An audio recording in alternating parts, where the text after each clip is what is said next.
कर्म कांड के द्वारा मन को शक्तिशाली बनाने का जो ये विचार है कि हर चीज के लिए हवन या पूजा या कथा करवाना, जिसको हम कर्म कांड कहते हैं भारत में, क्या इसके द्वारा मन को शक्ति दी जा सकती है? और अगर इसके द्वारा मन को शक्ति दी जा सकती है तो इतनी बड़ी मात्रा में लोगों का मन कमजोर क्यों है? तो कर्म कांड आपका मन शक्तिशाली करने का काम नहीं करता। अगर वो मन शक्तिशाली करने का काम करता तो भगवान श्री कृष्ण अर्जुन का कर्म कांड ही करवाते।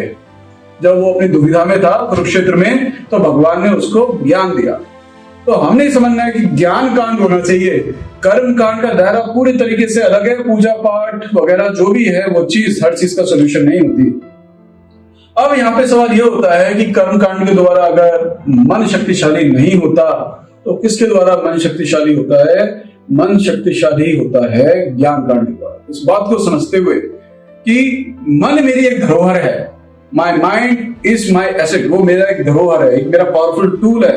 हमारी पीढ़ी को जो धार्मिक है और धार्मिक के आधार पर उसको ये समझना है, अगर आप जैसे हनुमान जी की पूजा करो तो आप हनुमान जी के चरित्र से प्रेरित हो सकते हो, उससे आपका मनोबल बढ़ जाएगा।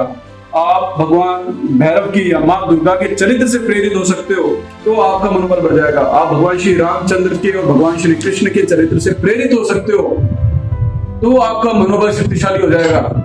लेकिन आप सोचो कि इनके नाम पर आप कर्म कांड करो तो आपका मन शक्तिशाली हो जाए और आपकी दुर्बलता चली जाए तो नहीं जाएगी।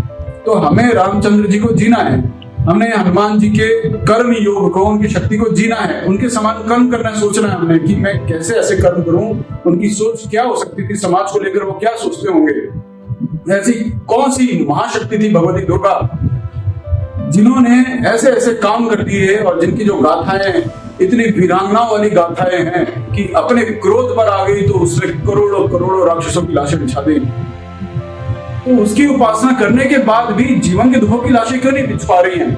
इससे ये स्पष्ट संदेश मिलता है हमें कि हमें उनके चरित्र को जीना है, उनकी वाणी को जीना है, भले उनके नाम पर काम करने, तो उनके वाणी को जिए।